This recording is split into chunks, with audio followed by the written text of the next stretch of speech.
Lee Ju-han was on a skateboard when the world changed. Not because he was going somewhere important. Just rolling down the ramp at the shopping center, like every morning. Board under his feet, earphones in his ears, coffee in the hand, he had no right to occupy while riding. At 8:32 in the morning on the 22nd of April, all across Korea, transport came alive. Not metaphorically, literally. Every person who was on their transport at the moment of awakening merged with it. Not physically, deeper. Transport became an extension of the body. Armor, strength, speed proportional to the power of the machine underfoot. Motorcycles gave speed and maneuver. Cars gave protection and ramming power. Trucks gave absolute armor and destructive force. Military equipment where someone managed to reach it in advance gave something else. Something that could no longer be called human. Lee Ju-han was on a skateboard. System Transport Awakening. Transport type: skateboard, wood and aluminum, non-motorized. Class F. Skill 1. Slide enhanced maneuverability on smooth surfaces. Rank F. Skill 2. Balance host does not lose equilibrium from impacts up to a certain threshold. Rank F. Skill 3. Low profile host is harder to detect visually while in motion. Rank F. Armor absent. Firepower absent. Speed marginally above human. Combat unit class F. Note: non-motorized transport provides minimal stats. Recommendation: avoid direct confrontations. Ju-han stood in the middle of the ramp. Chaos already around him.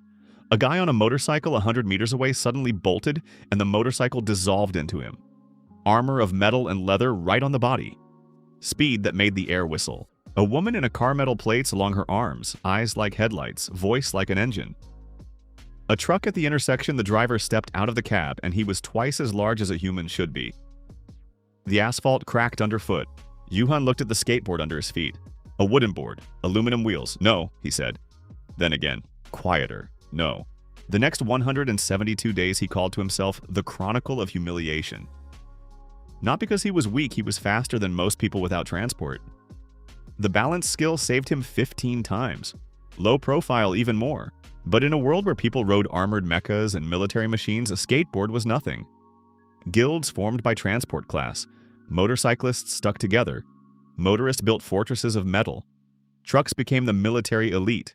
Those who had no transport at all became the labor force. They served, built, obeyed. Ju-han was in between. Not quite without transport, worse. With rank F transport. Enough that they didn't take him into work squads. Not enough to be respected. He survived on maneuver and information. Knew the routes. Knew who was where. The low-profile skill gave what armor doesn't give: invisibility. That was enough. Until the 172nd day, when the first rank appeared. A man on a tank. Not a military one, a civilian show chassis from a museum, but a tank. The first to reach it at the moment of awakening. Rank SSS by classification that people invented themselves because the system didn't know how to name this power. He walked through the city and guilds scattered like cardboard. Ju-han saw this, stood on the roof of a 5-story building, watched. The low-profile skill worked. The one below didn't see him. The last thing Ju-han thought, should have chosen a different transport. Then a piece of rubble covered the roof. Darkness. Lee Ju-han opened his eyes. Ceiling. His ceiling. 8:31, 1 minute. He sat up sharply. Heart fast. Not from fear, from understanding. 1 minute. Surveyed the room quickly. Desk, clothes, door, window. Outside the window, an ordinary morning. The last ordinary morning. What do I have? What's nearby? 1 minute. The skateboard stood against the wall. He looked at it. In the first life, he just rolled downhill. Didn't think. Just morning, ramp, coffee. Now he thought. Got up. Crossed the room, opened the closet. At the bottom, keys. He didn't drive a car. Had a license. No car. Bicycle in the basement, a lock. He didn't remember the code. Bicycle rank D approximately. Better than a skateboard, but not by much. He looked at the clock. 8:31 and 40 seconds. Think. In the first life, you saw what gave strength. Motorcycles rank BA, cars B, trucks A, military equipment SS and above. What's within reach in 20 seconds? He went to the window, looked down. Parking lot near the building. Several cars, ordinary rank B at best. Further the street, traffic. A truck at the store being unloaded early in the morning. Driver inside, too far. Further still, a construction site. Construction equipment, an excavator, a concrete mixer, a crane. A crane. Absolute clarity.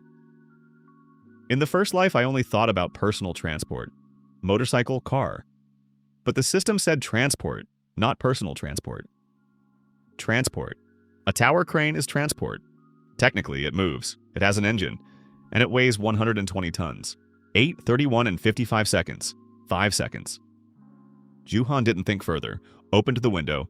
Second floor, jumped. Landed on the asphalt painfully, but got up. Ran. Construction site 180 meters. Straight. Across an empty lot. 8:32. Somewhere behind a sound. As if the world changed. A quiet hum, then sharp. People on the street screamed. Cars suddenly became different. Ju-han ran. 100 meters, 50. The construction site gate closed. He vaulted over the fence, fell on the other side, got up. The crane stood in the center of the yard. Tower type, large. Boom, 25 meters up. Operator cabin at height. Ladder on the side. He ran up, grabbed the ladder, began to climb. 8 meters. 10. 12. I'm late. A cold thought. The system already activated. In the first life exactly at 8:32 and zeros. Exactly. How much has passed now? He climbed. 15 meters. 18. The operator cabin door opened. He tumbled inside, grabbed the control levers with both hands. Silence. Then, system transport awakening. Transport type? Tower construction crane. Model Liebherr 550 ECH. Load capacity, 18 tons. Height, 52 meters operational. Structure weight, 126 tons. Class, A, initializing. Host transformation, begun.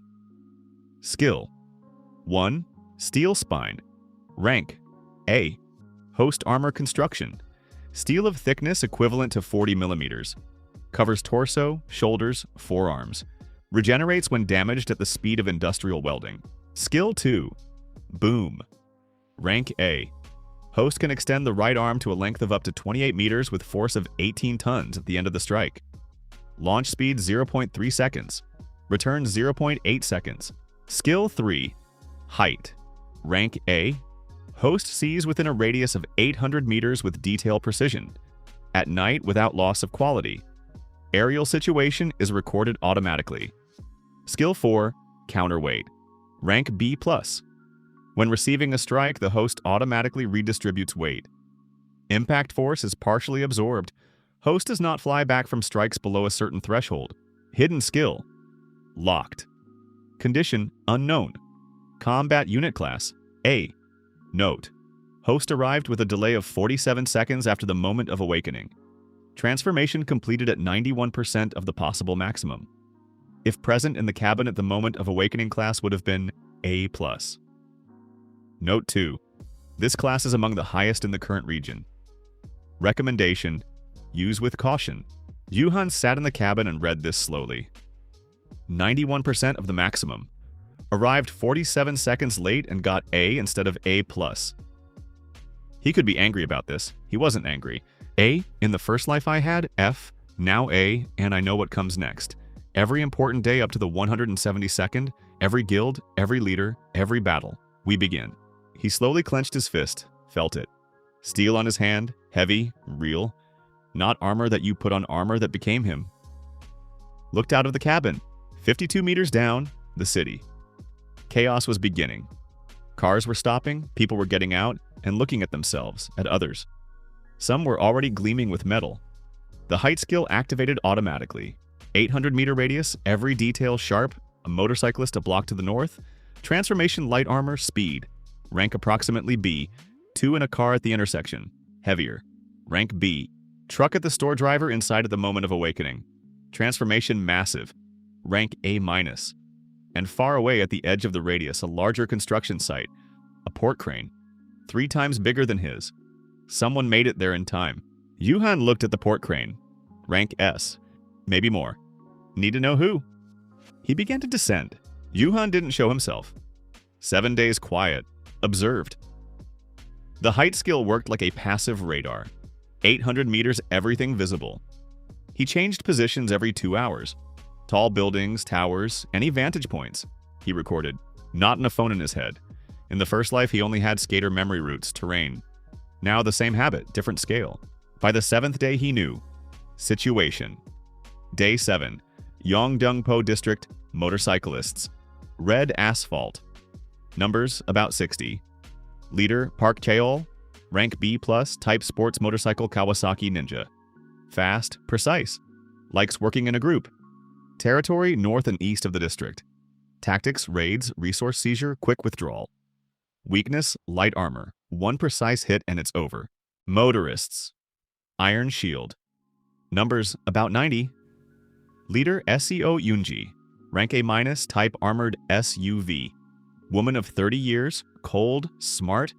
Keeps people not through fear, through calculation. Territory, center of the district. Best buildings, tactics, defense, control of resource points. Weakness, slow when retreating. Heavies. The Greys. Numbers, about 30. Leader, Zhang Gil. Rank A, type construction excavator. Territory south, industrial zone. Tactics, destruction, literally. When the Greys move, buildings don't survive.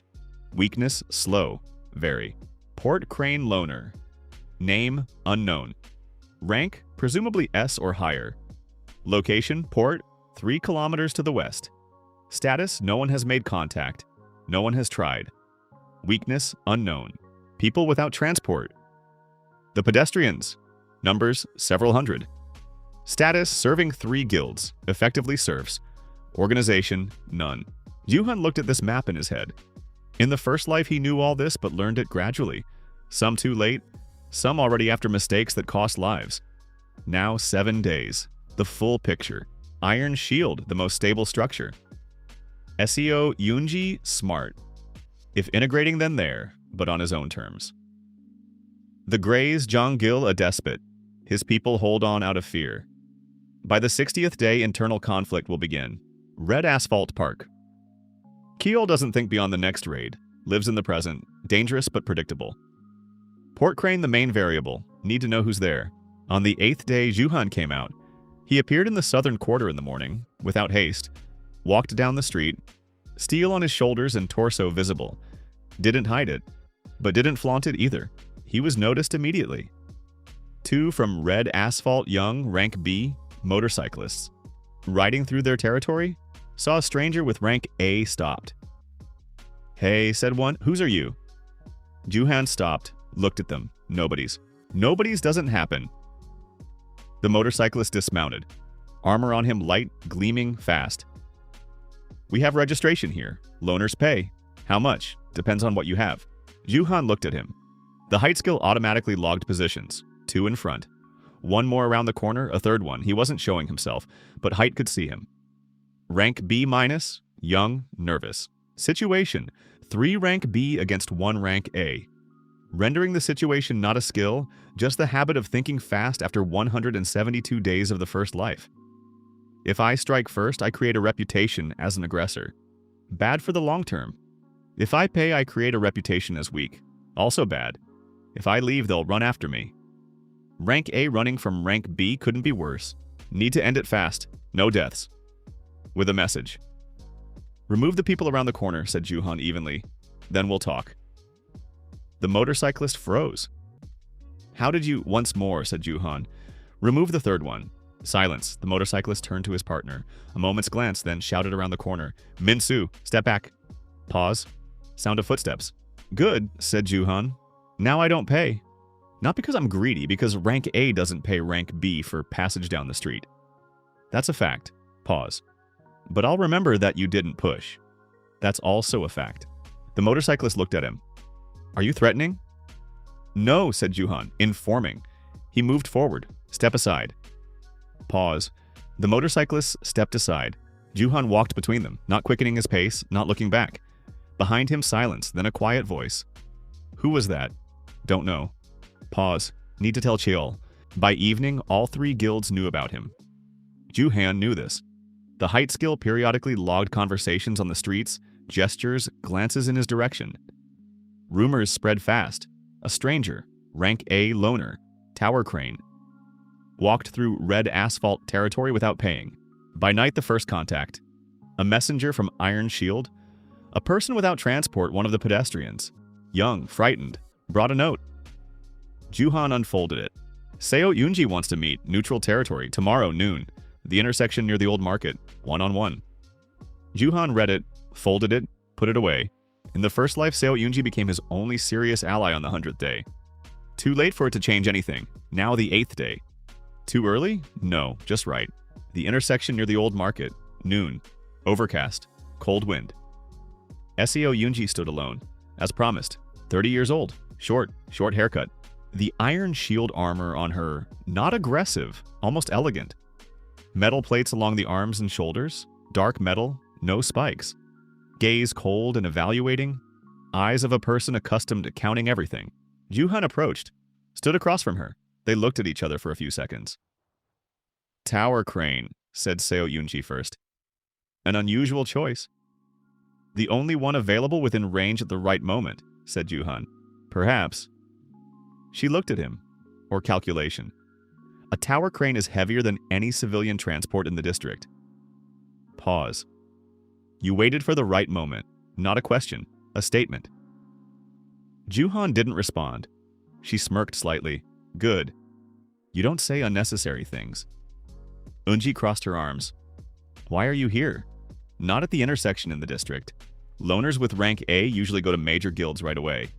You went 8 days without approaching anyone. Watching. What? Everything. And what did you see? Juhan thought for a second. Not because he didn't know, because he was choosing how much to show. 3 guilds competing for resources. Pause. One of them is stable long-term, the others aren't. Yunji looked at him. Which one is stable? Yours. Why? Because you don't use fear as a management tool. Juhan looked directly. The grays hold on through fear. Red asphalt through adrenaline. Both are unstable. Pause.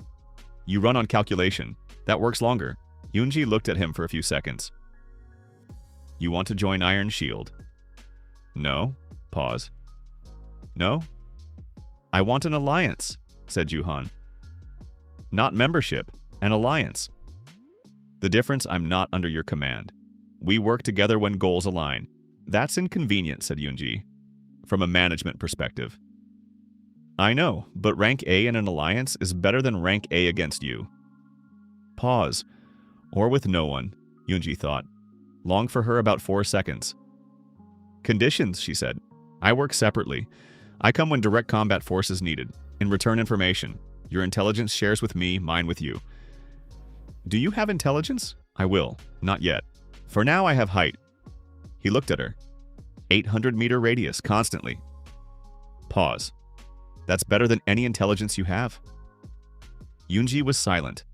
Show me, she said. Show what? Look east. Tell me who's standing behind the building with graffiti at 200 meters. Juhan turned his head. Height skill automatic. 2. Motorcyclists. Red asphalt. Rank B-. Young. 1 holds something in his hand phone or radio. Pause. They're not here by chance. Watching. Yunji's expression didn't change, but something in her eyes. To their left, she said. No one. Around the corner, 30 meters further. An old man, without transport, eating something, not watching. Pause, blue jacket, tie on the left pocket torn. Long silence. Good, said Seo Yunji, alliance. On the 20th day, red asphalt decided to expand. Juhan knew this 3 days in advance. The height skill logged movements, concentrations, directions. He told Unji on the 17th. They'll go for the western warehouse. There's food there. Park Cheol will send 20 people minimum. A raid, not a war. Quick in, take, out. The warehouse is partly ours, said Yunji. I know. You want to stop him? I want to meet him, said Juhan. The difference? Yunji looked at him. Alone. Yes, against us? Yes. Pause. You're rank A alone against 20 rank B. Yes. That's suicide. No. Juhan looked evenly. Rank B against rank A isn't 20 against 1. These are different weight classes. Pause. They're fast. I'm heavy. I don't need to chase them. I need them not to get through, Yunji thought. I'll send 4 in support. Not necessary. This isn't up for discussion, she said. The warehouse is partly ours. Our people will be there too. Juhan looked at her. Fine. 4. But they don't enter the fight until I say. Agreed. Day 20. 1400. Western Warehouse. The red asphalt raid arrived at 1423. 22 people, all on motorcycles or moto armor. Fast, loud. Park Hyo rarely went on raids personally, but the warehouse was a big one. They drove into the alley leading to the warehouse and stopped. Yuhan stood in the middle of the alley, alone, arms lowered, standing calmly, steel on his shoulders gleaming dully. Park Hyo slowed in front of him, took off his helmet, looked. Young 28, maybe less. Face sharp, eyes quick. Used to thinking in motion. You're from Iron Shield, said Cheol. No. Then get out of the way. We're here on business. I know, said Chuhan. The warehouse. Food. 22 people for a raid is a lot. Means you're planning to take everything. Cheol looked at him. You're alone. Yes. Against us. Yes. Pause. You're rank A, said Cheol slowly. Tower crane. Heard about you. He looked. But even rank A can't withstand 22 strikes simultaneously? Can't, agreed Juhan. That's why there won't be 22 simultaneous strikes. How's that? This alley is 5 meters wide, said Juhan. 2 in a row at most. Pause. You attack with 2 people. I respond. Then the next 2. I respond. Pause. Count yourself how long that'll last. Silence. Cheol looked at the alley, then at Juhan, then back at the alley, counting. You chose the position in advance, he said. 3 days ago. You knew we were coming. Juhan didn't respond. Cheol looked at him for a long time. What do you want? He said in a different tone. Not angry, thinking. Nothing from this raid? It won't happen. Juhan looked directly. But a conversation after, without people. Just you and me. Why? Because you have 60 people and a resource deficit. Pause. And because in 40 days the Greys will start pressing north. Your territory. Pause. Cheol looked, you know this. I'm assuming. Juhan, with high probability. Long silence. Then Cheol put on his helmet. Turn around, he told his people. Disgruntled murmuring. But they turned around. The last thing he said to Juhan, already riding away. Tonight. Old Market. Alone. The 4 people from Unji came out of their cover behind the warehouse. The senior Kim Taeyang, rank B+ SUV, approached Juhan. You stopped them with words. Yes, why did they listen? Because Cheol knows how to count, said Juhan. He just usually only counts today. Pause. I showed him the day after tomorrow. Taeyang looked at him. Yunji-si said you were strange. She's right.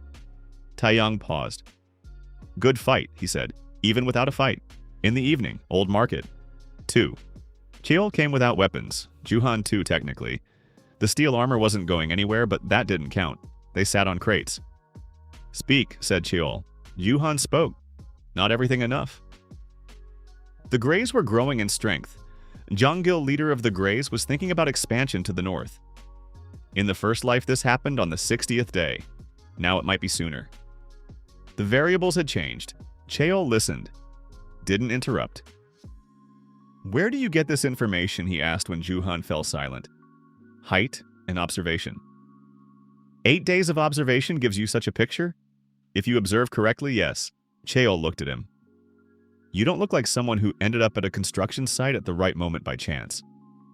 Possibly. You were prepared. Possibly. For the apocalypse. In advance. Juhan was silent. One rule, no one knows about the past life. Never. Not even a hint. I think fast, said Juhan. That's my peculiarity. Cheol looked at him. Didn't fully believe, but accepted it. What do you want from me? Neutrality with Iron Shield until the 60th day, said Juhan. Then when the Greys move north, a joint response? I work with Iron Shield? No. We both work against the Greys. The difference. Cheol thought.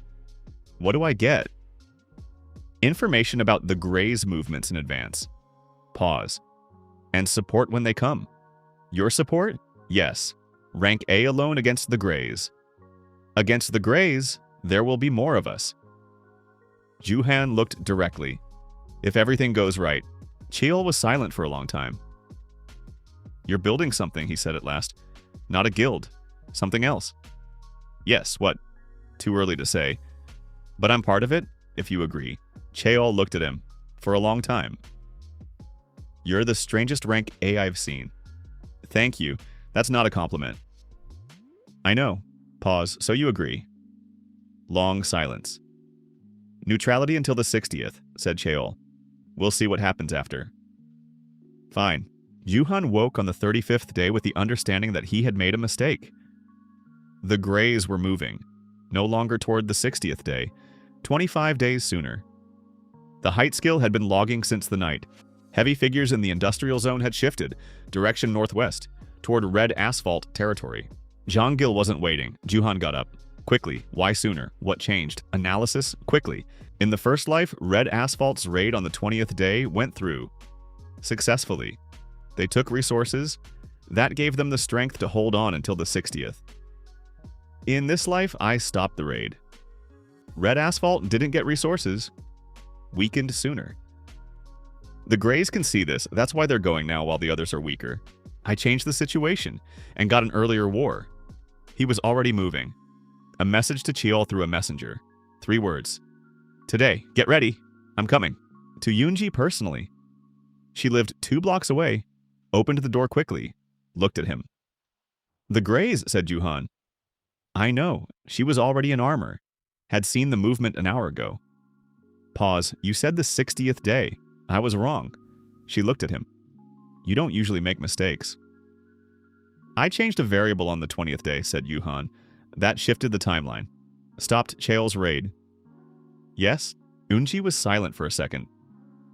How much time do we have? 2 hours at most. They move slowly. The Greys always move slowly, but they're moving. Our forces aren't enough for a direct confrontation with the Greys. I know. Juhan looked at her. That's why we need Cheol. You already made a deal with Cheol, neutrality, but he knows how to count. Today his enemy is the Greys, not us, Yunji thought. Quickly, fine. What do you need from me? Hold the western flank. The Greys will go down the main street that's their style. Wide, straight through. But if there's a threat from the flank, Jeong-gil will split his forces. Pause. A split. The Greys is a different conversation. And you. Center, said Juhan. I hold the center. 2 hours later, main street of the northern quarter. The Greys were walking, 30 people, heavy transformations, excavators, bulldozers, 1 dump truck. The asphalt cracked underfoot. Buildings on both sides of the street vibrated. Jeong-gil in front. Enormous. The excavator gave him an arm bucket, literally. Left arm replaced with a bucket of yellow steel, 3 meters in span. Armor like construction equipment. Slow. But 1 bucket strike could take down a wall. They walked toward red asphalt territory and stopped. In the middle of the street, Juhan, alone. Jeong-gil looked at him. Get out of the way, said Gil, voice low, heavy, like an excavator engine. No, said Juhan. You're alone, rank A against 30. I know. Gil looked at him. You want to die? No. Juhan looked straight. I want you to stop and listen for 2 minutes. I don't have 2 minutes for... Your right flank, said Juhan evenly. Look. Gil turned his head. From the eastern alley, motorcyclists from red asphalt were emerging. 60 people. Park Cheol in front. From the western alley, Iron Shield. 90 people. Seo Yunji. The Greys in the center, surrounded on 3 sides. Gil looked. When did you manage this? He said slowly. 2 hours ago, said Juhan. While you were walking. Silence. You organized this, said Gil. Yes. 1 person? In 2 hours. Yes. Gil looked at him for a long time. Then at his people. Then back at Juhan. What do you want? To stop the war before it starts.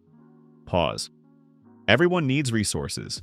Fighting each other wastes resources. Pause. There are other sources. To the southeast and industrial zone. Untouched. Enough for 3 guilds. Why untouched? Because there's something there that stops people, said Juhan. And that we can remove together. pause. All three. Long silence. Gil looked at Cheol. At Yunji. Back at Juhan. "Who are you?" he said at last. "Where did you come from?" "Nobody," said Juhan. "From a tower crane." He ran. Feet asphalt, empty lot, grass, asphalt again. The construction site was getting closer. A fence of corrugated metal sheeting, a gap at the bottom. He ducked under it without slowing. The crane stood 30 meters away. Tower crane. Yellow. Height about 45 meters.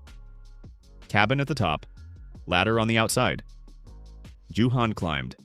The steps metal, cold, slippery from morning moisture. Hands gripped automatically. Behind him sounds he had already heard in the first life. The roar of engines that had become part of people. The screech of metal. One scream short, cut off. 5th flight, 10th, 15th. The cabin. Door open.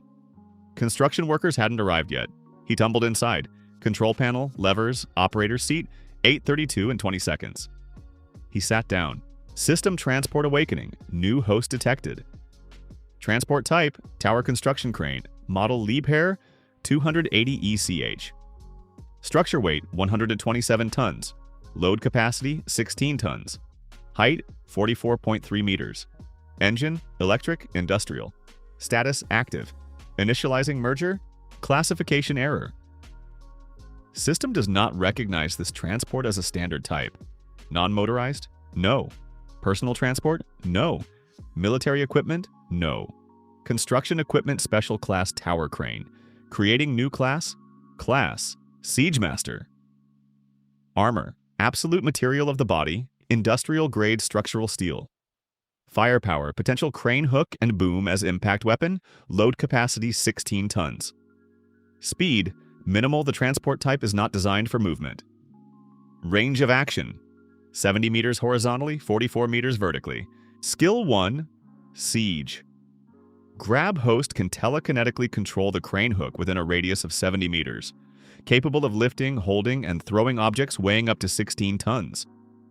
Rank A. Skill 2. Steel Citadel. Host generates an armor field of structural steel around the body. Armor absorbs damage equivalent to the impact of a 12-ton object.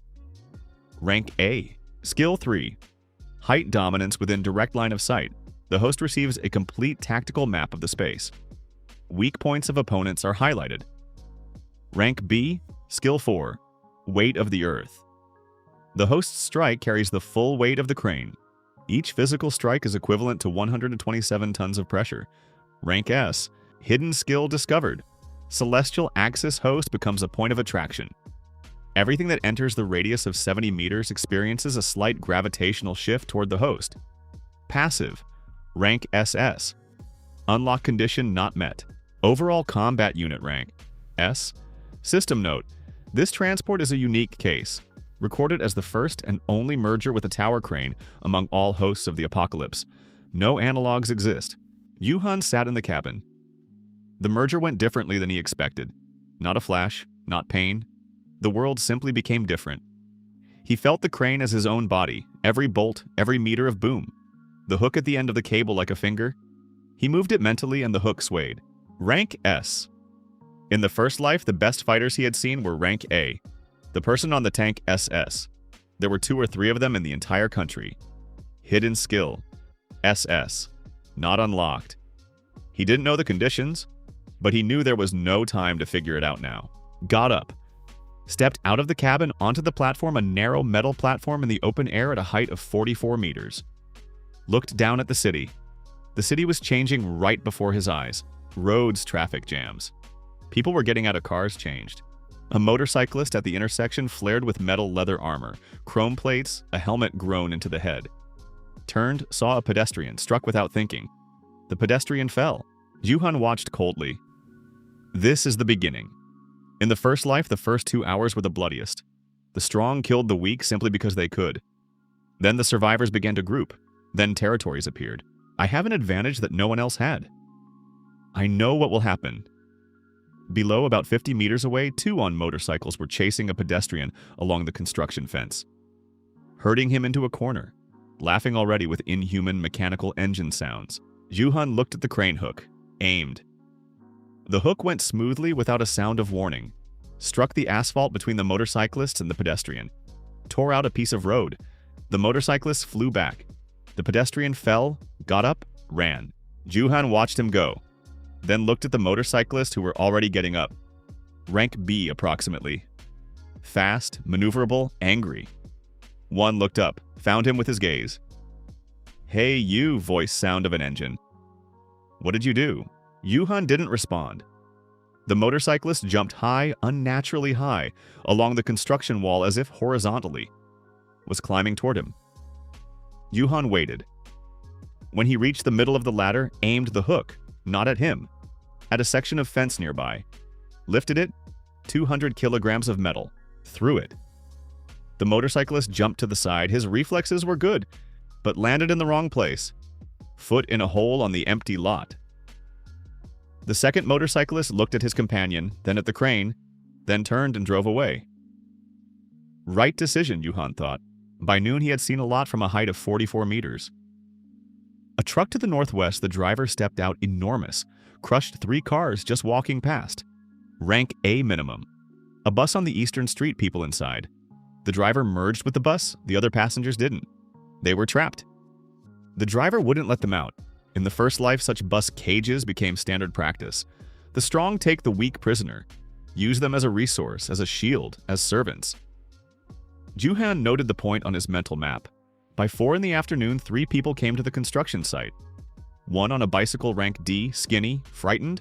One with no transport at all, trembling hands, empty eyes. One on an electric scooter, rank C, young, about 20.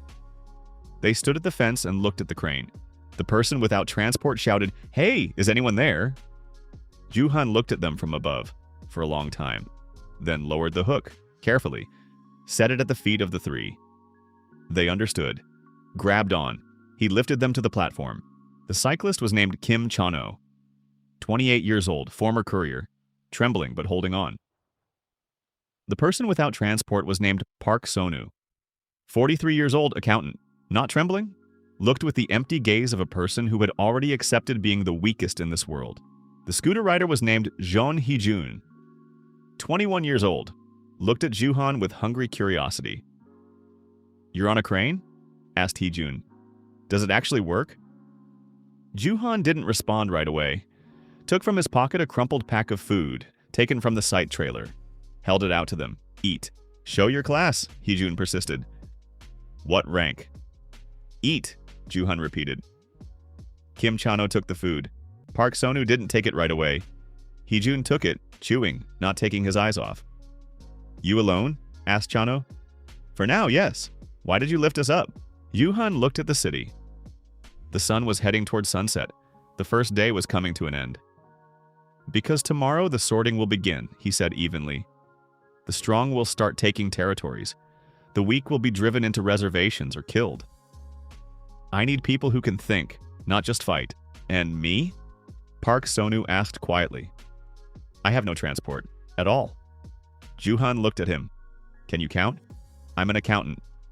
"Then count. Food, people, routes. That's also war." Park Sonu was silent for a moment. Nodded. On the 4th day they came for him. There were 5 of them, all on motorcycles, fast, angry, well-coordinated. Red mark on their sleeves, a group that already called itself Red Asphalt. In the first life they held on until the 60th day before being crushed by the truck clan. Now they drove up to the construction site exactly at 6 in the morning. The leader, tall, armor of chrome motorcycle metal, 2 exhaust pipes on the back like wings, stood in front of the fence and shouted, "Hey, crane operator, heard about you. You've taken a good position. Either you join Red Asphalt or we take it." Ju-han stood on the crane platform, looked down. Hee-jun next to him in a whisper. "There are 5 of them. All rank B minimum. Maybe we negotiate?" Ju-han didn't respond. He took the hook mentally, aimed not at the motorcyclists, at the construction pallet nearby. 800 kilograms of bricks, lifted. The motorcyclist saw it, flinched. "What are you, crazy?" He lowered the pallet back down, slowly, calmly. Then said quietly, but they heard, "Next time, not onto the ground." Silence. The leader looked at him. For a long time, Assessed. "What rank do you have?" he finally shouted. Ju-han was silent. "You don't know," laughed the leader. "Or afraid to say. Come check." The leader fell silent, then gestured to his people. They turned and drove away. Hee-jun exhaled. "Damn, will they come back?" "No," said Ju-han. "Why? Because they don't know my rank. The unknown is more dangerous than the known. They'll wait for information." Hee-jun looked at him strangely. "Are you even normal?" Ju-han didn't respond. On the 10th day, that one appeared. Ju-han knew he would come. In the first life, this person by the 30th day had taken control of 4 districts. By the 50th, 8. Rank AA. Military truck, a heavy armored personnel carrier. Military class vehicle MRAP, which he found in a National Guard depot in the first hours of the apocalypse. His name was Quan Jo. In his past life, a military instructor, 42 years old. Cold, hard, systematic. He didn't come with threats, he came with a proposal. Stood at the construction site, gate alone. Armor gray, matte, armor plates like a military vehicle, grown into the shoulders and torso. Not a single unnecessary movement. "Lead Ju-han," he called. "I know your name. Come out, let's talk." Ju-han descended. Alone. Chano wanted to go with him. Ju-han stopped him with a look. They stood 3 meters apart. Quan Jo looked at him. Assessed. "Tower crane," he said. "Non-standard type. I made inquiries. You're the only one in the entire country who merged with a crane. And you're smart. The crane gives you long range and power, but not speed and not mobility. One-on-one with a fast rank A opponent, you'll lose if he breaks into close combat." Ju-han was silent. "I propose an alliance," Quan continued. "You long-range, siege, point control. Me close combat, breakthrough, flank protection. Together we cover all weaknesses." A long pause. "Conditions?" asked Ju-han. "Equal partnership. I don't command you, you don't command me. Joint decisions." Ju-han looked at him. Quan Jo in the first life was one of the few people who survived to the end. Not because he was kind, because he was consistent. Never broke agreements. "Fine," said Ju-han. Quan Jo nodded, extended his hand. They shook, without unnecessary words. On the 13th day, the first serious confrontation occurred. The Steelwave clan, 12 people all on motorcycles and 2 jeeps, decided to take the food warehouse 3 blocks from the construction site. The warehouse that Ju-han had already marked as strategic. He didn't wait. Dawn. Gray sky. Ju-han on the crane platform looked at the map that Park Sonu had compiled over 3 days of observation. "Quan," he said into a homemade radio found at the construction site. "They're coming in from the north. Jeeps on the main street, motorcyclists through the alleys." "I see it," Quan responded. "I'm at the southern exit of the warehouse. 3 people with me. Don't engage until I give the signal." "Understood." Ju-han closed his eyes. The height dominance skill activated on its own. The map of the space unfolded in his head. 12 red markers, routes, speeds, weak points. First Jeep driver, rank B, equipment heavy. Slow on turns. Motorcyclist in the vanguard, rank B+, the fastest, dangerous. The one bringing up the rear, rank C. A novice, nervous. Ju-han opened his eyes. When the first Jeep entered the 70-meter zone, he aimed the hook. Lifted the vehicle, the entire Jeep. 3 tons of metal, just lifted it. Into the air. 20 meters up. The motorcyclists froze in their tracks. Ju-han held the Jeep. Calmly. As if it wasn't a car, but an empty tin can. On the radio, Quan's voice. "They've stopped. I see it." Ju-han waited another second, then lowered the Jeep back to the ground. Carefully. Without damage. Long silence. Then the motorcyclist turned around. Left. Quan on the radio. "You could have destroyed them." "I know, why didn't you?" Ju-han looked at the empty street. "Because the dead don't spread information. And the living do." Pause. "Smart," said Quan. By the 20th day, the legend of the crane operator had spread throughout the city. No one knew his rank. No one knew his name for sure. Only rumors. The man who lifted a Jeep with one hand. The man who sees everything from above. The man people come to for protection and do not get refused, but also do not get explanations. Park Seo-nu once asked him in the morning, "Do you know what will happen next?" Yoo-han drank cold coffee, looked at the horizon. "I know some things." "From where?" "Intuition." Park Seo-nu was silent. "That's not intuition. You move like a man who has already seen all this." Yoo-han looked at him. "Accountant, 43 years old, no transport, but intelligent eyes." "I'm cautious," said Yoo-han. Park Seo-nu nodded, didn't believe, but accepted. Good, thought Yoo-han, let him think what he wants. The main thing is not to tell the truth. On the 30th day came the news he already knew. Somewhere in the northwest of the city, a man on a tank. The first rank, again. Yoo-han stood on the crane platform, looked in that direction. Quan Jo stood next to him. "Heard?" "Heard. What do we do?" Long pause. "We wait," said Yoo-han. "He will come here." "I know. And?" Yoo-han looked at the crane hook. At the city below. At the people now numbering 23, those who had come on their own, who had survived, who had found their construction site and stayed. "Last time," he said quietly, "I wasn't ready." Quan looked at him. "Last time?" Yoo-han realized he'd said too much. His face didn't change. "Figuratively," he said. Quan was silent. Accepted. Yoo-han looked at the horizon. Hidden skill. Celestial axis. Rank SS. Unlock condition not met. What condition? In the first life, this skill did not exist. Because in the first life, I was on a skateboard. It appeared only now. What needs to be done to unlock an SS skill? He didn't know, but he had time. Last time he didn't. Now he did. On the 32nd day, Yoo-han saw him for the first time. Not in person. Through a skill. Height dominance covered 70 meters around. Beyond that radius, only the eyes.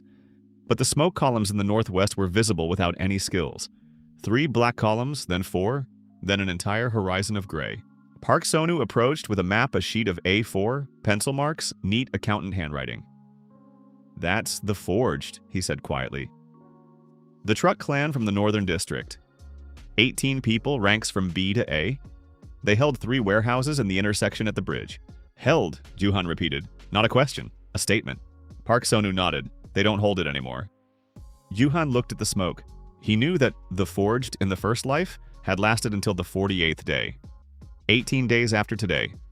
So the first rank had come earlier, or become stronger. A variable. In the first life, I did not influence events for the first 100 days. I just survived on a skateboard. Now I have already changed the setup. Red Asphalt didn't capture 3 districts because I took the construction site. Steel Wave didn't take the warehouse. The chain of events is different. This means the first rank could also have changed. Quan Jo stood next to him, silently watched the horizon. Then, we need reconnaissance. "No," said Yoo-han. "Why?" "Because whoever goes to scout won't return." Pause. "How do you know?" "I don't," said Yoo-han evenly. "I assume." Quan was silent for a long time, then, "You often assume correctly." Yoo-han didn't answer. On the 35th day, the first rank appeared on the horizon in person. Not a tank in the sense of a vehicle, a tank in the sense of a man. He walked on foot, down the street, alone. No guards, no entourage. Just walked heavily, slowly, as if the asphalt under him wasn't quite solid. Armor, gray-green, military plates like those of a main battle tank grown into the body. Gun barrel short, thick, stuck out of his right shoulder like a growth. Almost 2 meters 10 tall. He stopped 100 meters from the construction site. Looked at the crane for a long time, then sat down right on the asphalt, crossed his legs as if he'd come for negotiations. Yoo-han looked at him from above through the skill. Weak points the system highlighted. 3. Neck under the armor, left knee, and strangely right arm. Almost no protection. Why no protection on the right arm? Because in the first life he was wounded exactly there. It healed wrong.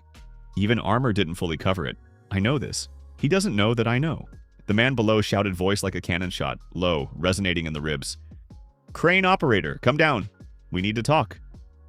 John Hee-jun next to Yoo-han whispered, "That's him. The one, rank SS. You're actually going to go?"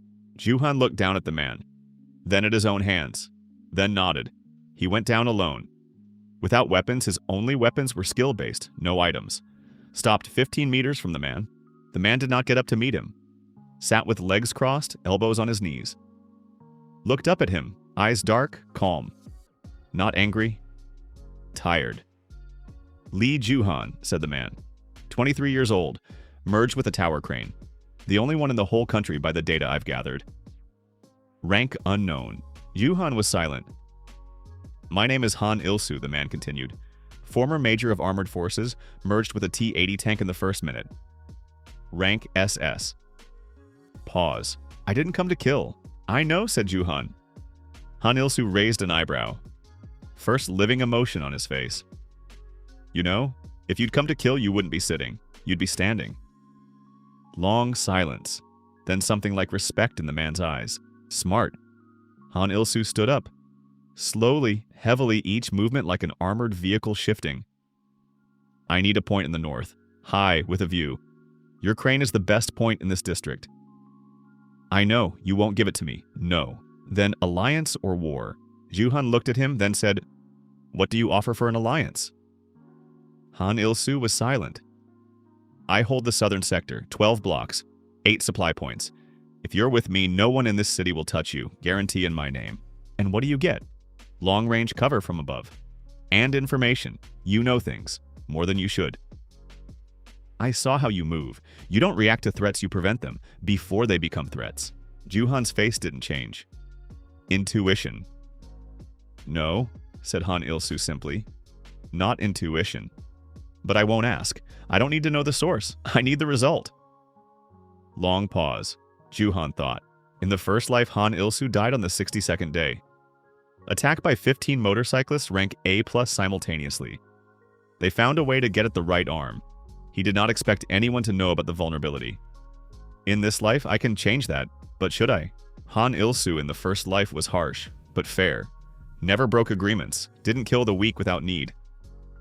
He is a resource, but also a shield. Condition, said Ju-han. Han Ilsu tilted his head slightly. People without transport are under my protection. They are not to be touched, not by yours, not by allies of your allies. Han Ilsu looked at him. Why do you care about weaklings?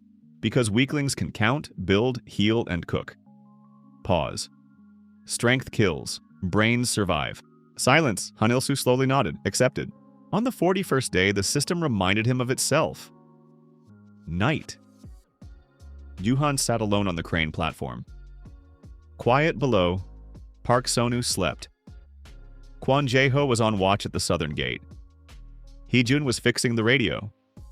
Ju-han looked at the sky, then opened status. Lee Ju-han status. Transport. Tower crane Liebherr 280ECH. Class Siege Master. Rank S. Skill 1. Siege Grab. Rank A to A+. Growth through use. Skill 2. Steel Citadel. Rank A. Skill 3. Height Dominance rank B to B+. Growth through use. Skill 4. Weight of the Earth. Rank S. Hidden Skill. Celestial Axis rank SS. Status locked. Unlock progress 17/. 17 out of an unknown number. Ju-han looked at the figure. 17 days had passed since the merger, or 17 of something else. What have I been doing these days? Lifting people onto the crane, protecting the weak, preventing clashes without killing, building a structure where before there was only chaos. Maybe the condition isn't power, maybe something else. A point of attraction. The system said I would become a point of attraction.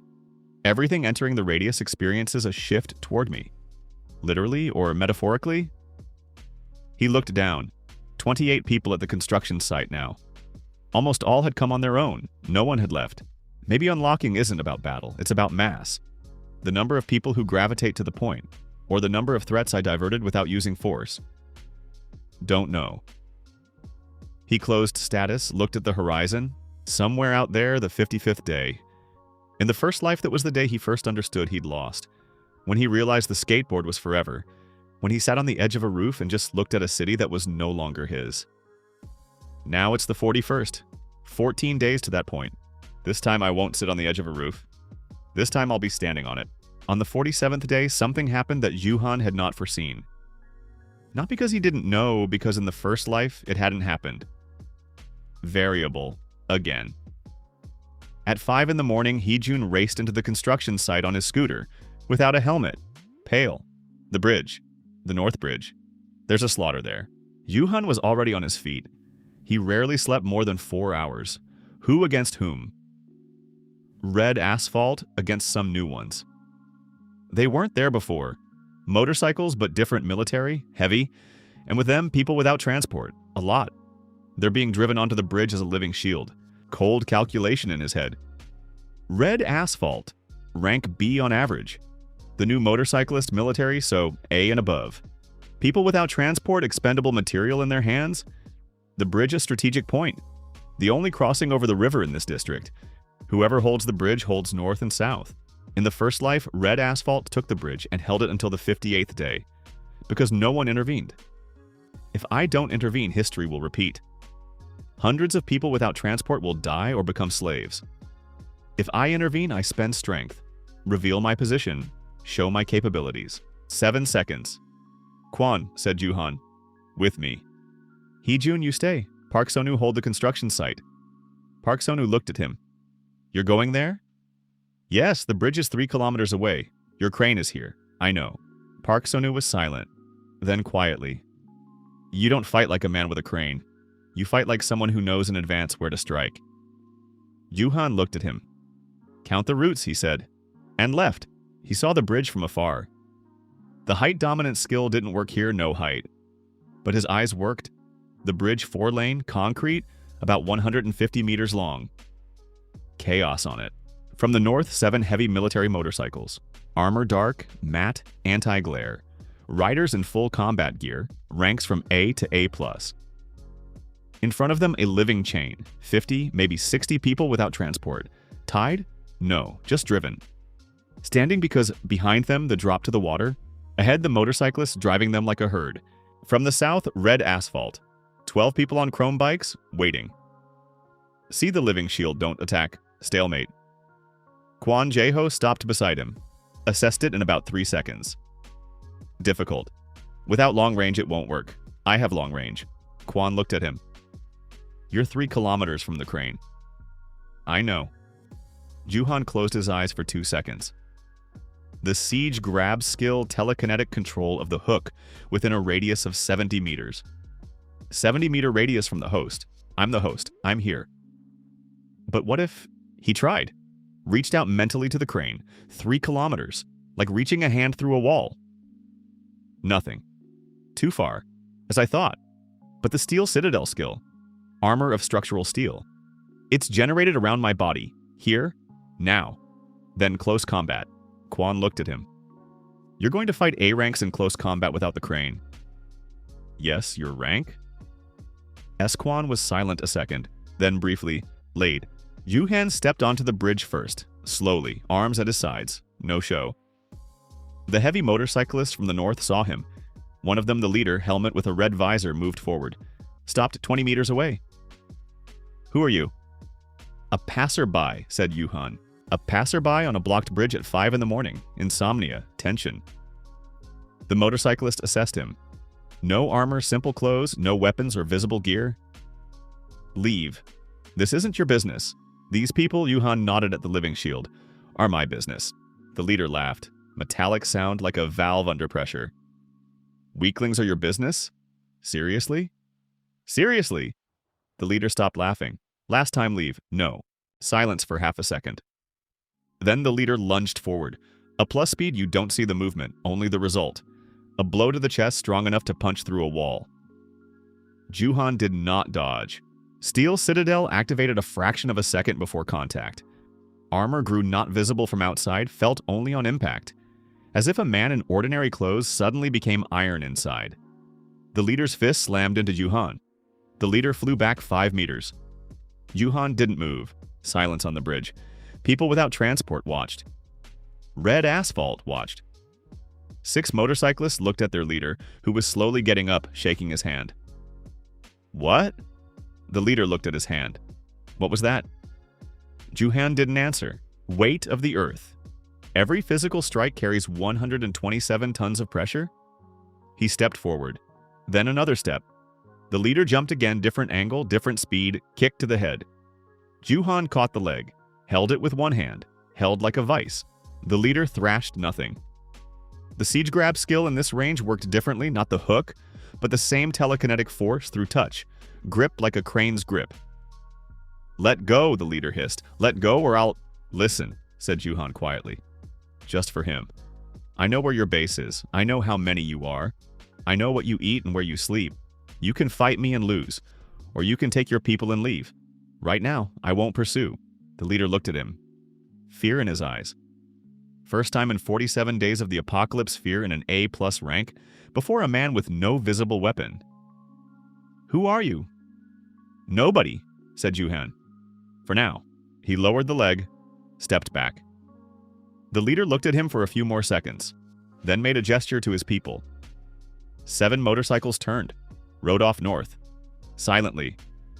Red asphalt to the south also turned, also left. No one wanted to find out who had just stopped an A+ rank with bare hands. People without transport stood on the bridge, looked at Juhan. One of them, an elderly man, split lip, clothes bloody, approached. "You... why?" Juhan looked at him. "Because I could." Pause. "Where should we go?" Juhan thought for a second. "To the construction site. Northern District, yellow crane visible from everywhere. Say you're from the crane operator. They'll let you in." By evening, the construction site had gained another 43 people. Park Sonu recounted, made notes, came to Juhan, 71 people. Of them, 38 without transport.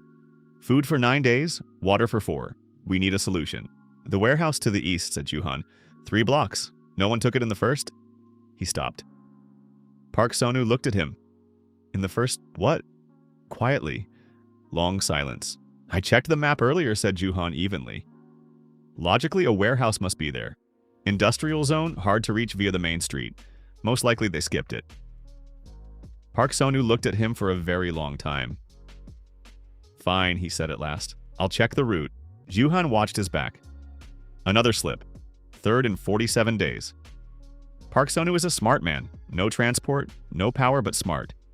He's adding things up. Someday he'll add everything up. And then what? The system blinked. Notification. Hidden skill. Celestial axis. Unlock progress. 31 out of 100. Condition partially determined. Become a center of attraction not through force, but through weight. Weight is not measured in tons. Weight is measured in people. Juhan read it twice. 100 people, 71 already, 29 left. 29 people and the SS skill will unlock, and then the first rank. Han Ilsu an ally, Quan an ally, Park Sonu an analyst. Heejun reconnaissance. I don't need an army, I need 100. Juhan closed the notification, looked at the horizon where distant smoke still rose. 55th day, 14 days. I'll make it. On the evening of the 54th day, when the sun was setting behind ruined blocks and painting the sky the color of rust, the system issued the last notification of the day. Celestial axis. Progress, 100 over 100. Skill unlocking. Celestial axis activated. Rank SS. Host has become the point of attraction of the world. Everything entering a radius of 70 meters experiences irresistible gravitational shift toward the host. Applicable to objects, projectiles, and opponents. Passive effect. Host instinctively senses the direction of threat within a radius of 200 meters. Active effect.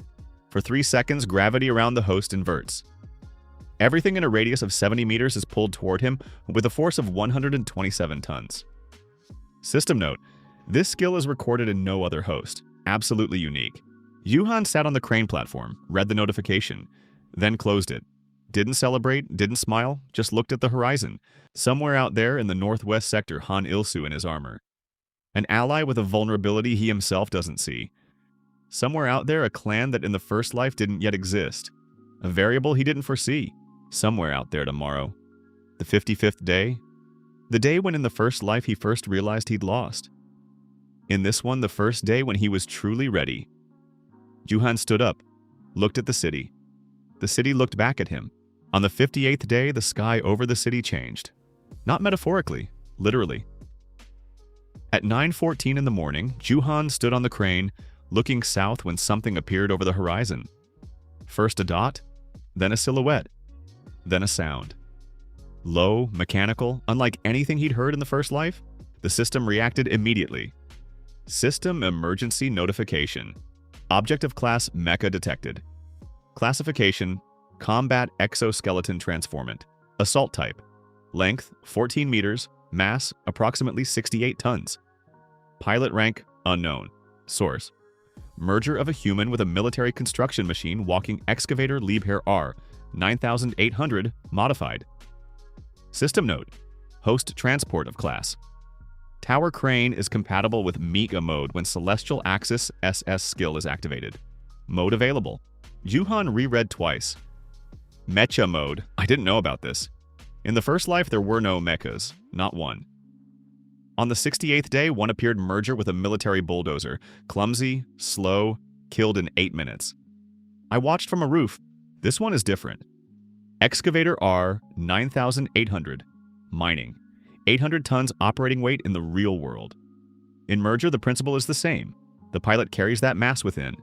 I'm a crane. 280 tons of boom. 72 meters of height. In Mecha mode, what does that mean? The system answered for him. Mecha mode description. Upon activation, the host physically manifests the transport form in the space around himself. Tower crane siege master form. Manifestation height 72 meters. Boom. Telekinetically controlled, range 200 meters. Hook 127 tons of traction force. Base monolithic, deep anchored, does not move. Vulnerability. Host at the center of the structure is motionless during manifestation. Manifestation time 4 minutes max. Cooldown 20 minutes. Warning: Mecha mode visible up to 5 kilometers away. Reveals host position. Quan Jo climbed onto the platform. Looked at the horizon. What is that? Mecha? Said Juhan. What Mecha? Merger with an excavator. Walking. Quan was silent a second. Is it coming here? Juhan looked at the trajectory. Directly, yes, but slowly. He had about 20 minutes. Yes. Pause. I need everyone out of the construction site. Everyone? Everyone who isn't fighting? The warehouse to the east there, right now. Quan looked at him. You're going to fight that. Yes, alone. Yes. Long silence. Got a plan?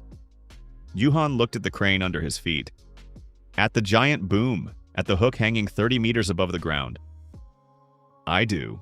20 minutes later, the construction site was empty. Park Sonu left last glanced back at the gate. Looked at Juhan standing at the base of the crane.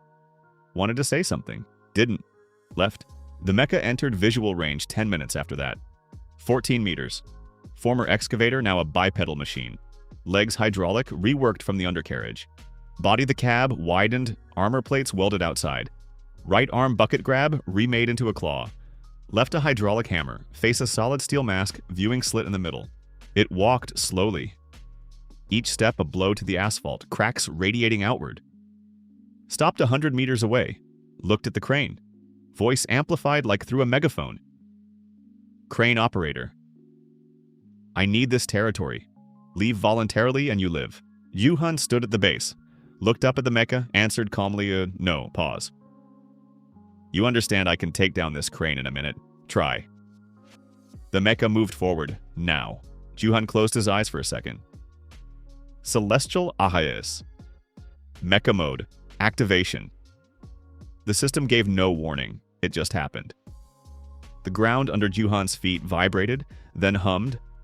Then from it, as if the crane had always been here, alive and hungry, the structure began to grow.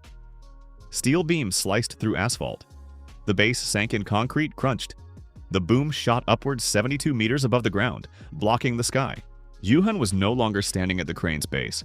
He was the crane. Not a metaphor, or rather partly a metaphor. Juhan's body remained human in the control cab at the base, but his consciousness, his perception, his skills permeated the entire structure. Every bolt, every beam. 72 meters of steel became his body. The Mecha stopped. Movement in the viewing slit.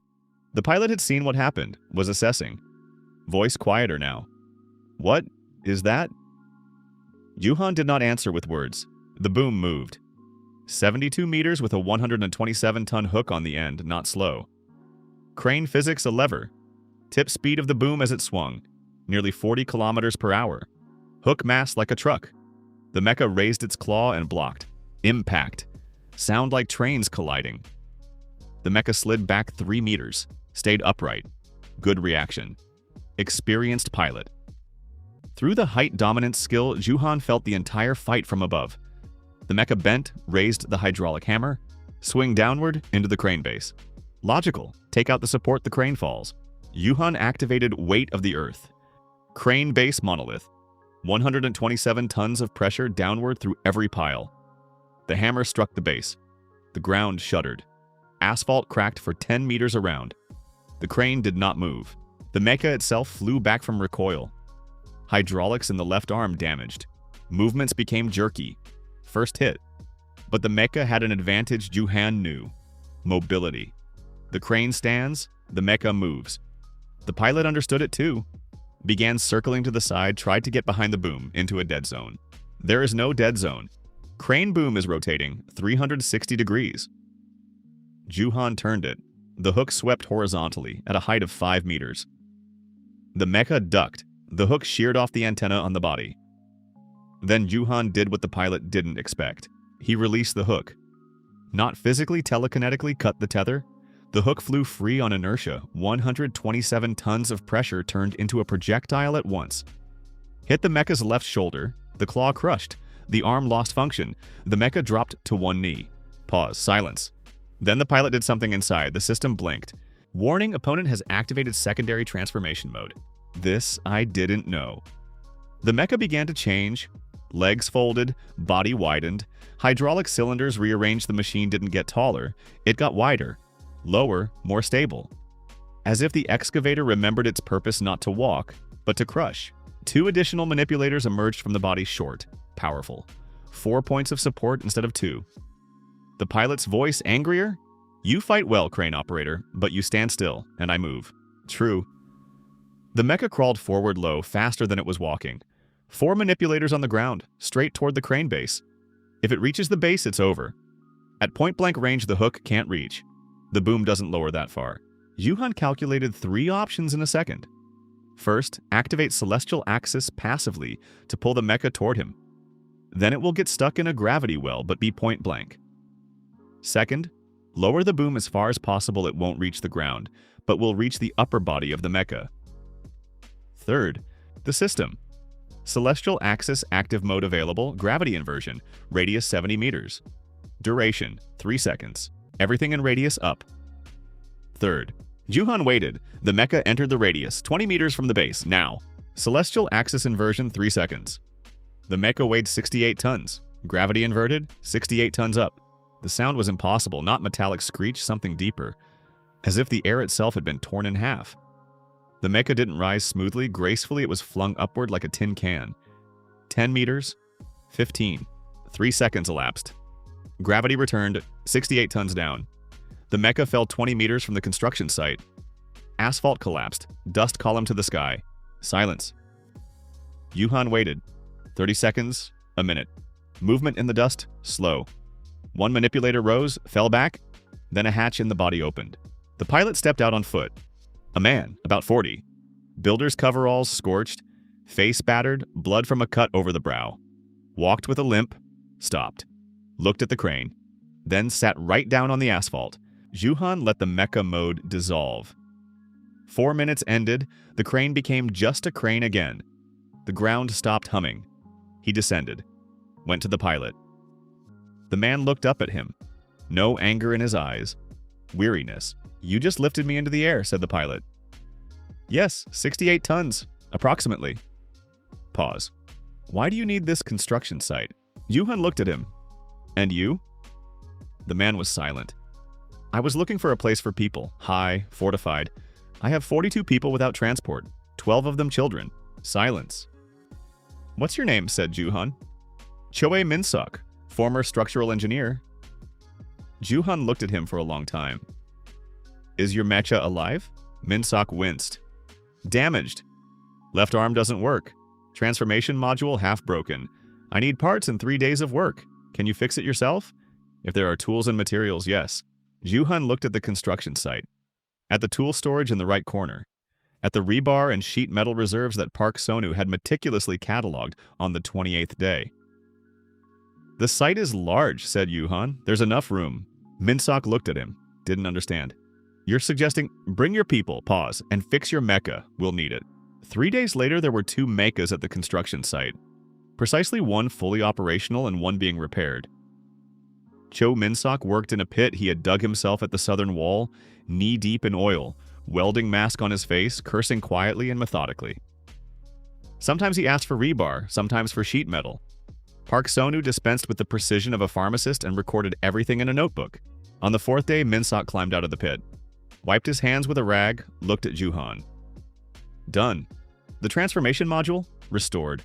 Not fully, about 70% approximately. But it can walk and fight, show the modes. Minsok nodded, moved to the open yard, closed his eyes. The mecha manifested differently than the crane, not from the ground, but around the person, as if the armor was growing from inside. First the legs, steel plates over the coveralls, then the torso, the body widened, then the arms, then the head disappeared behind the mask. 14 meters of former excavator stood in the middle of the construction site. People watched. Some stepped back. The children, on the contrary, leaned in closer. The mecha Juhan already thought of him not as a machine, but as a partner, raised its right arm. The claw opened and closed. Then transformation. The lower body folded. 4 manipulators came out. Spider mode. Then back to bipedal on 2 legs. Third mode, said Juhan. Does it exist? The mecha froze. Then from the shoulders, 2 hydraulic arms extended long, with grabs on the end. Not weapons. Construction manipulators. Precise. Construction mode, Minsok explained from inside, voice through the body. "I'm an engineer. I didn't build it only for combat." Juhan looked at the long arms. "In the first life, I thought the crane was only a weapon and shelter. In this one, the crane built fortifications, lifted loads, assembled structures. If 2 mechas work together in construction mode, what can they build in a week?" He looked at the perimeter of the construction site, at the low temporary barriers. "We need a wall," said Juhan. Minsok and his mecha turned toward him. "How high?" 10 meters.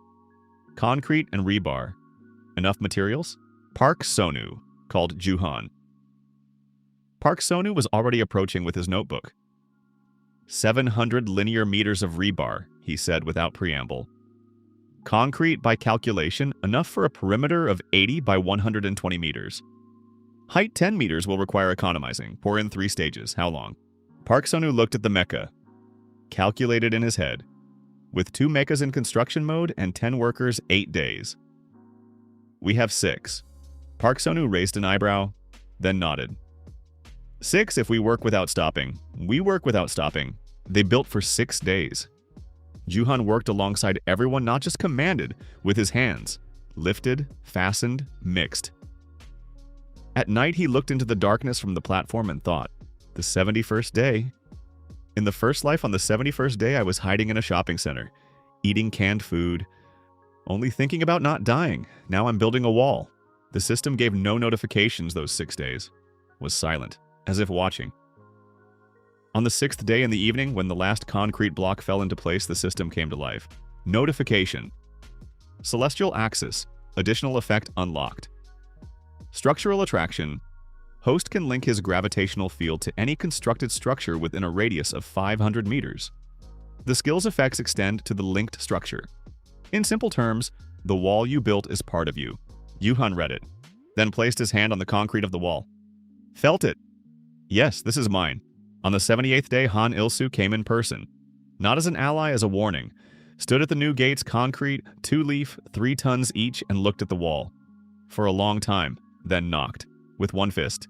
Boom, like a cannon shot. The gates were opened by Quan Jo. Han Ilsu entered. Looked around. Saw the wall. Saw Minsok's mecha standing in construction mode at the eastern corner, repairing masonry.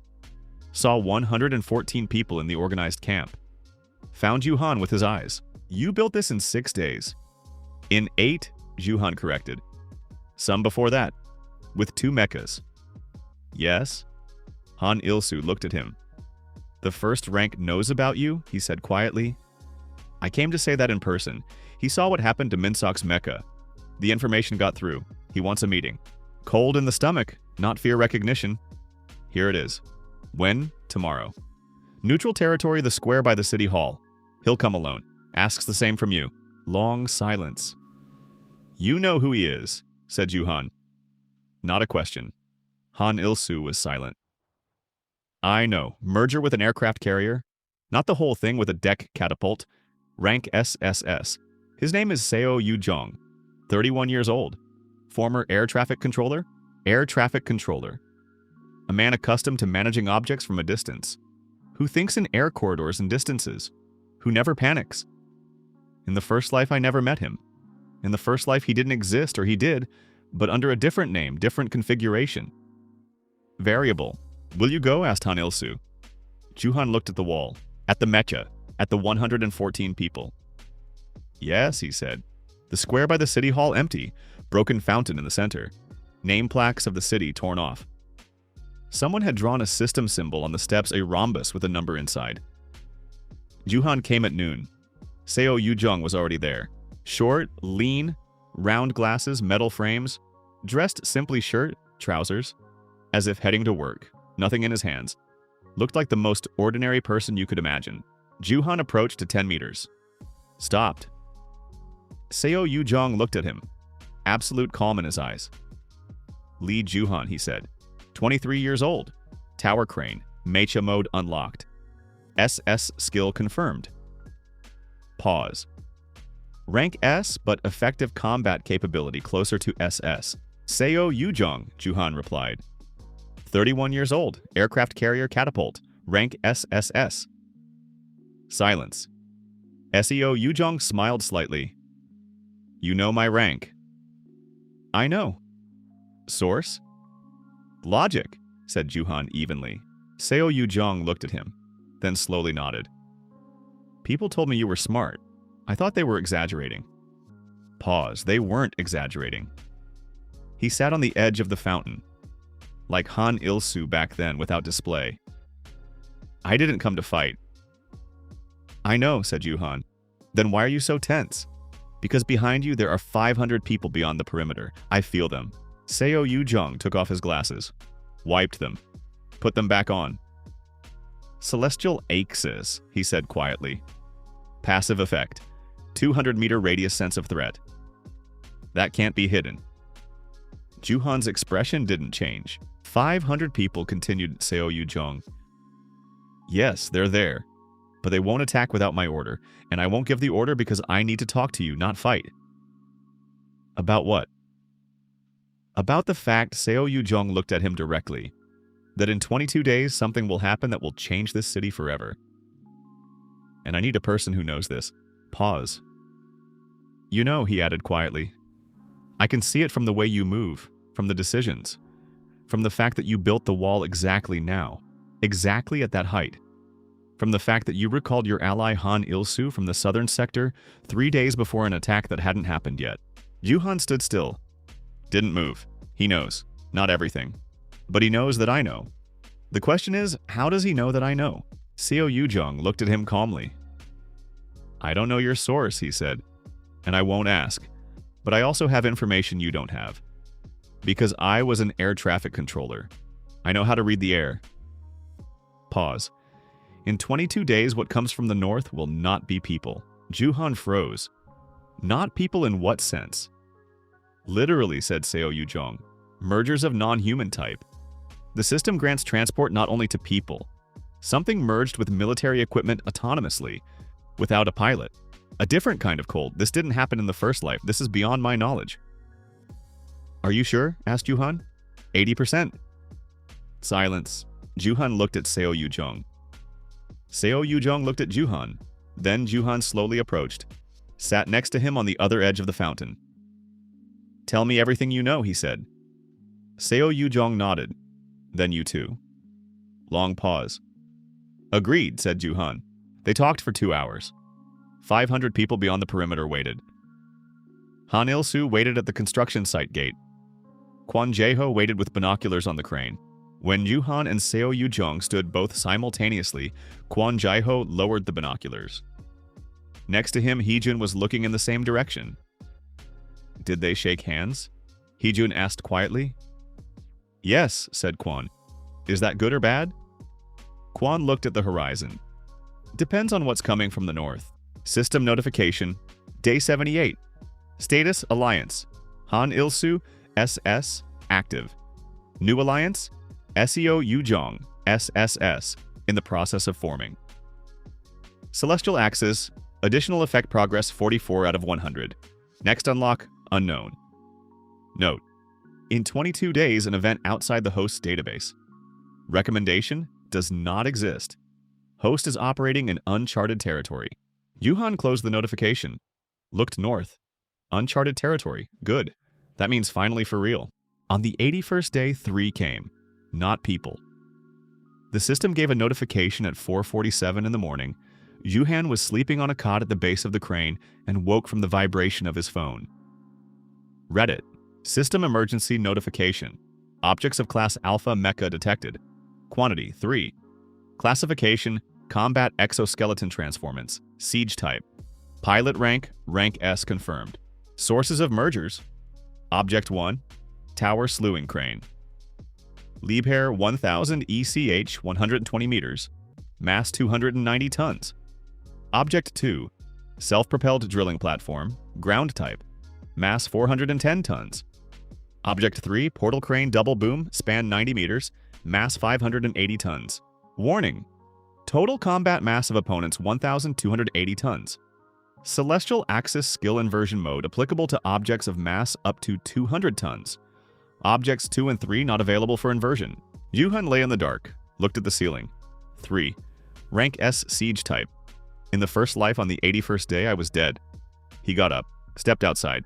Minsok was already standing at his Mecha, not in transformation mode, just next to it, hand touching the body. As if listening. You got it too? Yes, said Minsok. 3 objects. Saw the characteristics. Saw them. Pause. Minsok looked to the southwest, where in the pre-dawn sky 3 dots were already appearing slow, heavy, inexorable. There are 2 of us, he said. I know. My Mecha is at 70%. I know. Long silence. Got a plan? Juhan looked at the 3 dots. Calculated distance, time, angles. There's the beginning of a plan. Quan raised everyone at 510. Evacuation east, warehouse, maximum distance. Park Sonu left last again. Glanced back again, but this time stopped. Juhan, go Sonu. I'm a structural engineer. Pause. 23 years old. I know. Do you know what can be done with a crane if you correctly redistribute the load on the counterweight? Juhan looked at him. Speak quickly. They explained for 5 minutes, while the 3 dots on the horizon were turning into silhouettes. Object 1, a 120-meter boom, thin, predatory, with a bucket on the end, remade into a grab. Almost twice taller than Juhan's crane. Object 2, a drilling platform on tracks. Wide, low, with a drill column that was now a weapon, a solid steel spike, 2 meters in diameter, capable of punching through a foundation. Object 3, a portal twin crane. 2 spans, 4 legs. It moved like a spider slowly and with absolute confidence. They stopped 300 meters away. Silence. Then a voice. Amplified, cold, emotionless. Block 7B, Sector C. Construction site registered as a resource base. Command requires transfer of supplies and vacating of territory. Resistance grounds for liquidation. Yuhan stood at the base of his crane. Minsok next to him, already in transformation mode, 14 meters of dark steel. Respond? Asked Minsok through the speaker. Not necessary. Command. Means an organization. Means someone is collecting resources. Someone is building a power structure. In the first life, nothing like this existed on the 81st day. So my presence here has changed something. The construction site attracted attention, so I am responsible for them being here, and so I'm obligated to deal with it. 30 seconds of silence, then 3 mechas moved forward. Celestial Axis Mecha Mode, activation. The ground hummed. Juhan manifested. 72 meters against 120. Object 1 was taller. But taller doesn't mean stronger. Juhan knew that. Object 1 reached with its boom, the grab opened, went straight toward the head of the structure. Attempting to seize the boom, immobilize it. Juhan spun the boom 180 degrees. Hook 127 tons struck the base of the grab. Not the grab itself at the point of attachment to the boom. An engineering point. The weak point in any crane, Park Sonu had explained this in 3 minutes in the dark before the battle. The grab didn't break off, but it jammed. Object 1 lost function of the right arm, 1. But objects 2 and 3 were already 100 meters away. The drill column spike raised its tip, aimed at the base of Juhan's crane. One hit and it's over. The foundation won't hold. Min-sok jumped. 14 meters of steel in the air for a fraction of a second. Then onto Object 2. Claw into the drill column. Hydraulic hammer into the body. 1, 2, 3.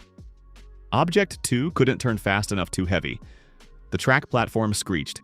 "I won't hold long," said Min-sok through the speaker. Voice even. 70% is 70%. You need 20 seconds. For what? Park Sonu explained something about load redistribution. Pause. And? If I activate celestial axis at maximum attraction, not upward, but downward, and direct the vector not toward me, but to the side, you'll turn the crane into a catapult. Yes. Silence. That will destroy your crane. I know. Long silence. Object 2 tried to shake off Min-sok. The tracks spun madly. 20 seconds, said Min-sok. Go. Object 3, the portal spider, didn't hurry. Was moving toward the construction site from the flank. Slowly, its 4 legs stepped carefully. Waiting. Waiting for Juhan to engage with Object 1. Smart pilot. Juhan didn't let him wait. Celestial axis. Vectored load. Not inversion, not lifting. Different. Park Sonu explained.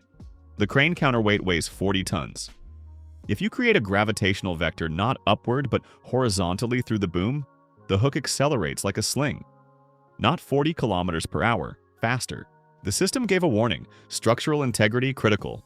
Mode available one time. One time is enough. The boom went. The hook at the end, 127 tons, traced an arc of 72 meters with an acceleration the system didn't have time to calculate. Impact on the left span of Object 3. The sound was like a building collapsing. Because that's what it was. The left support of the portal crane folded. Object 3 tilted slowly, terribly, inexorably, fell on its side. From the cab, the pilot managed to jump out, rolled away, stood, looked at the wreckage, 2 of 3. But Juhan's boom is broken. Hook lying 50 meters from the base. The manifestation crumbled. The crane became just a crane. Min-sok held Object 2 for 23 seconds, 3 seconds longer than he promised. Then the drill column finally found an angle. Strike to the left leg of Min-sok's Mecha hydraulics blew. The Mecha dropped to one knee. Min-sok managed to activate the decoupling, came out of transformation, fell out of the body, rolled away. Object 2 loomed over him. Juhan was already running. Not a crane, not a Mecha. Just a man running across the construction site with a piece of rebar in his hands. In the first life, I never fought with my hands. The system blinked. Skill. Height dominance active mode. While located on an object of class crane, all physical parameters multiplied by 4.7. Host is located on an object of class crane. Juhan jumped. 4.7 times a human body that had been hauling beams and turning bolts for 81 days. That's not much. But enough to jump onto the body of Object 2 and reach the cabin. Hatch steel. Welded shut from inside. Rebar through the lock loop. Lever. Metal groaned. Object 2 tried to shake him off, was rocking. The drill column raised its tip, aimed at Min-sok, who lay below and wasn't moving. No. Juhan tore the hatch open. Inside the pilot, a woman, about 35. Military posture. Looked at him without fear. You won't kill me, she said. You're not that kind. Juhan looked at her for a second. No. Pause. But you will stop. He reached toward the control panel, not toward her, past her, and pulled out the main hydraulic safety switch. Object 2 froze. The drill column froze halfway. Silence. Object 1 was still standing, jammed arm non-functional, but the pilot was smart. Just stood and watched. Then one step back. Second. Third. Same voice, cold. Transmitting data to command. Block 7, B combat potential exceeds calculations. Recommend priority reassessment. Pause, will leave. Juhan stood on the body of Object 2. Watch the retreating Mecha. Your command will return. Possibly, said the pilot of Object 1. Tell them. There are people here, not resources. Long pause. I'll tell them. Object 1 turned. Left. Slowly, with a jammed arm, slightly tilted. Min-suk sat on the asphalt. Leg broken. Not his leg, the Mecha's leg. But his face showed the difference wasn't great to him. Ju-han crouched next to him. Alive? 70% has become 20, said Min-suk, but alive. The pilot of Object 3, a man young, in camouflage with no insignia, sat to the side and looked at the wreckage of his Mecha. Wasn't running, wasn't attacking, just looking. Ju-han approached. What's your name? The man looked up. Why do you need to know? Because you stayed. Those two left. You stayed. Long silence. Lee Junho, Lee Junho. Ju-han sat next to him right on the asphalt. Tell me about the command. The crane stood broken. The boom in pieces. The hook in the ground 50 meters from the base. The system was silent about restoration. Just silent. Park Sonu walked around, making notes in his notebook. Businesslike, methodical, as if this were an ordinary production task. 3 weeks, he said. If there are materials. There are materials, said Ju-han. The boom will be shorter. 70% of the original. Enough. Quan Jo approached, stood next to him, looked at the wreckage. Lee Junho says their command controls 5 sectors to the west. They have 8 Meccas. And that's not all. Ju-han was silent. They call themselves the Ark. Silence. They're building something, Ju-han. Some kind of structure. Pause. He says they believe the apocalypse is a selection, that the strongest should survive, that resources need to be concentrated. I know that logic.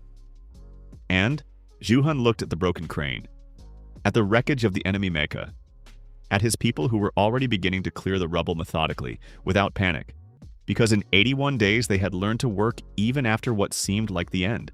In the first life, there was no arc. There was just chaos and death. The first life? Ju-han didn't answer.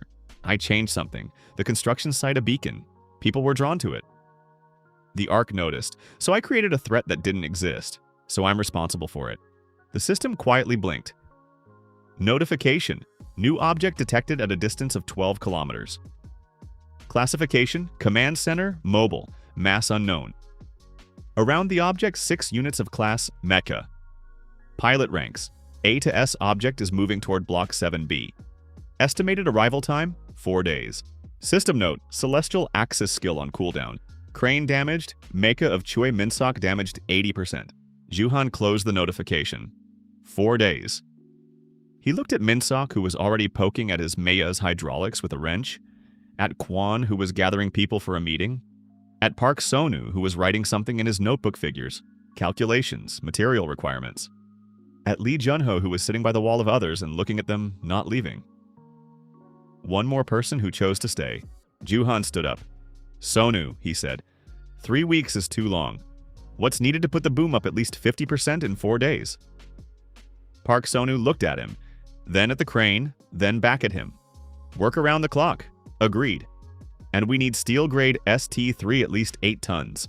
Lee Junho, said Ju-han without turning around. The man raised his head. You said the Ark has warehouses to the west. A long pause. Yes, is there steel there? Another pause, then quietly. There is. Ju-han finally turned around, looked at him. Help us take what we need. Pause, not steel. Take. The difference matters. Lee Junho looked for a long time, then stood up. I know 3 roads there. That night, Ju-han sat at the base of the broken crane alone, looked up at the place where the boom used to be. Now there's a stump. The metal at the cut was gleaming. The system was silent. In the first life I died on the 88th day, alone, on a rooftop. No one knew my name. Now it's the 82nd day. I have a broken crane, a damaged Mecha, 247 people who eat, sleep, and work at this construction site. And 4 days before 6 come. Pause, this isn't a plan, this is a beginning. Somewhere in the darkness a sound, metal on metal. Park Sonu had already started working, didn't wait for morning. Ju-han closed his eyes.